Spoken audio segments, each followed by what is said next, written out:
Le RGPD, rien que d'entendre ce sigle, on imagine tout de suite une montagne de paperasse, un truc super complexe, coûteux, bref, un vrai casse-tête, surtout quand on n'est pas juriste. Et si on changeait complètement notre façon de voir les choses? Si on transformait cette contrainte en un véritable levier de confiance, c'est ce qu'on va faire ensemble, avec une méthode claire et des actions que vous pourrez mettre en place tout de suite. Allez, on plonge direct dans le vif du sujet. Ce chiffre, 105 000 euros, non, ce n'est pas une amende pour un géant de la tech. C'est le montant moyen de la sanction pour une PME en France en 2023 qui ne respectait pas le RGPD. Donc oui, le risque financier est bien réel et ça ne concerne pas que les autres. Mais regardons au-delà du risque parce qu'il y a une vraie opportunité. Cette phrase résume tout. La conformité, ce n'est pas juste cocher une case pour éviter une amende. C'est la base de la confiance que vos clients, vos prospects et même vos collaborateurs vont vous accorder. Et aujourd'hui, dans le numérique, la confiance, c'est votre actif le plus précieux. Pour y voir clair, voici notre feuille de route. D'abord, on va poser les bases. Le RGPD, est-ce un risque ou un vrai atout?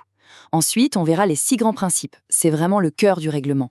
Puis, on passera à l'action avec le fameux registre, on verra comment faire un check-up de son site web, et enfin, on parlera du rôle clé du DPO pour que cette confiance dure. Allez, c'est parti. Première étape, et c'est la plus importante, il faut changer d'état d'esprit. Le RGPD, ce n'est pas votre ennemi. En comprenant les règles du jeu, on va transformer cette obligation légale en un véritable avantage sur la concurrence. Mais alors, de quoi on parle concrètement? Une donnée personnelle, c'est un concept hyper large. Dès que vous collectez un nom, un email ou même une adresse IP via votre site, eh bien vous traitez des données personnelles. Et donc le RGPD s'applique. Et ça vaut pour les données de vos clients bien sûr, mais aussi celles de vos salariés ou des candidats qui postulent chez vous. Du coup, la question ce n'est pas vraiment est-ce que je suis concerné, mais plutôt comment je fais pour me mettre en conformité. Que vous soyez freelance, une toute petite entreprise ou une start-up en pleine croissance, à partir du moment où vous avez un client, un prospect ou un salarié dans l'Union européenne, vous êtes dans le périmètre du RGPD. Il n'y a aucune exception pour les petites structures. Ok, passons maintenant au cœur du réacteur. S'il n'y a qu'une seule chose à retenir, c'est ça. Le RGPD, ça repose sur 6 principes fondamentaux. Voyez-les comme les règles d'or qui doivent guider absolument tout ce que vous faites avec les données. Décortiquons-les rapidement. 1. La collecte doit être légale et transparente. 2. Il faut un objectif précis, une finalité. On ne collecte pas des données au cas où. 3. On ne collecte que ce qui est strictement nécessaire, c'est la minimisation. 4. Les données doivent être justes et à jour. 5. On ne les garde pas éternellement, leur conservation est limitée. Et enfin, 6. Le plus évident, on doit les protéger avec des mesures de sécurité adaptées. Allez, maintenant, découvrons l'outil le plus important de votre arsenal des conformités, le fameux registre des traitements. C'est le document central, il est obligatoire et c'est lui qui va vous permettre de cartographier tout ce que vous faites avec les données. C'est la question que tout le monde se pose. Face à la tâche, on se sent souvent complètement dépassé. On ne sait pas par quel bout prendre le problème. La réponse, en fait, elle est toute simple. On commence par le registre. C'est le point de départ logique, celui qui va structurer toute votre démarche. Le point crucial ici, c'est de ne pas voir le registre comme une corvée administrative de plus, mais comme un véritable tableau de bord. C'est un inventaire pour vous, en interne, qui vous donne une vision claire et vous permet de garder le contrôle. Qui a accès à quoi, pourquoi, pendant combien de temps? Le registre, il répond à toutes ces questions. Et ça ressemble à quoi, en vrai? Eh bien voilà un modèle tout simple, inspiré de celui de la CNIL. Pas besoin d'un logiciel hyper complexe pour démarrer, un simple tableur, ça suffit. Pour chaque activité, comme la prospection par exemple, on liste les données qu'on collecte, l'objectif et combien de temps on les garde. Vous voyez, c'est concret et c'est beaucoup moins intimidant que ça en a l'air. Bien, maintenant qu'on a vu la paperasse interne, passons à la pratique, à ce que voient vos utilisateurs. Votre site web, c'est votre vitrine. C'est souvent le tout premier point de contact. Il doit donc être irréprochable et inspirer confiance dès les premières secondes. Ce qui est super intéressant ici, c'est la comparaison. À gauche, l'erreur classique. Le bouton « Tout refuser » est caché, ou pire, il n'existe pas. Ça, c'est illégal. À droite, la bonne pratique, les 2 boutons « Accepter » et « Refuser » sont au même niveau. L'utilisateur doit avoir un choix libre et éclairé. C'est un test de confiance immédiat.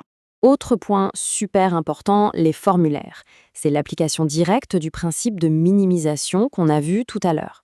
Pour s'inscrire à une newsletter, on a seulement besoin d'un email. Demander la date de naissance, c'est excessif. Chaque champ doit être justifié. Et le plus fou, c'est qu'en demandant moins d'infos, non seulement on respecte l'utilisateur, mais en plus, les taux de conversion augmentent. Et enfin, la politique de confidentialité. Attention, ce n'est pas un simple texte juridique à copier-coller, c'est votre engagement de transparence. Elle doit expliquer très clairement qui collecte les données, pourquoi, sur quelle base légale, combien de temps elles sont gardées, et surtout comment les personnes peuvent exercer leurs droits. Une politique claire, c'est un signal hyper fort de professionnalisme. On l'a dit, la conformité, ce n'est pas un projet qu'on fait une fois et c'est terminé. C'est un processus continu. Et pour piloter tout ça, il y a un rôle clé, le délégué à la protection de données, le fameux DPO. C'est le véritable chef d'orchestre de votre stratégie de protection des données. Et ce n'est pas juste un rôle anecdotique, loin de là. Regardez ce chiffre, plus de 34 000 DPO déclarés à la CNIL début 2024. C'est une augmentation énorme. La tendance est limpide. Les entreprises, même les plus petites, comprennent que la gestion des données est devenue stratégique et qu'il faut une personne référente sur le sujet. Alors, la grande question. Faut-il recruter quelqu'un en interne ou faire appel à un prestataire externe? Il n'y a pas de réponse parfaite.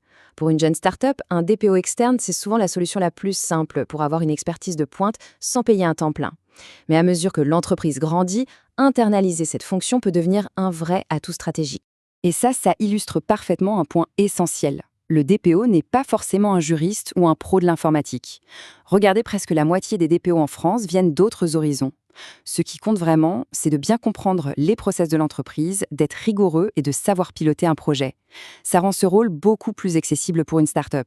On arrive à la fin de notre parcours. S'il y a une seule idée que vous devez retenir, c'est celle-ci. La conformité, ce n'est pas un objectif qu'on atteint une bonne fois pour toutes. C'est un processus continu. C'est une culture d'entreprise qu'il faut construire jour après jour pour maintenir et renforcer la confiance. Alors, comment on passe à l'action ? Voici 3 chantiers à lancer dès que possible. Premièrement, ouvrez un tableur et commencez votre registre. Même s'il n'est pas parfait, c'est le début. Deuxièmement, faites un audit rapide de vos formulaires et de votre bandeau cookie. Et troisièmement, identifiez dans l'équipe une personne qui sera le point de contact sur le sujet, même si ça ne lui prend qu'un petit peu de son temps. Et on va conclure avec cette question. Il faut arrêter de voir le RGPD comme une liste de choses à faire pour éviter une amende. Il faut le voir comme une question de fond sur la relation que vous construisez avec vos clients. Est-ce que la manière dont vous gérez leurs données renforce leur confiance dans votre marque? La réponse à cette question est au cœur de votre réussite.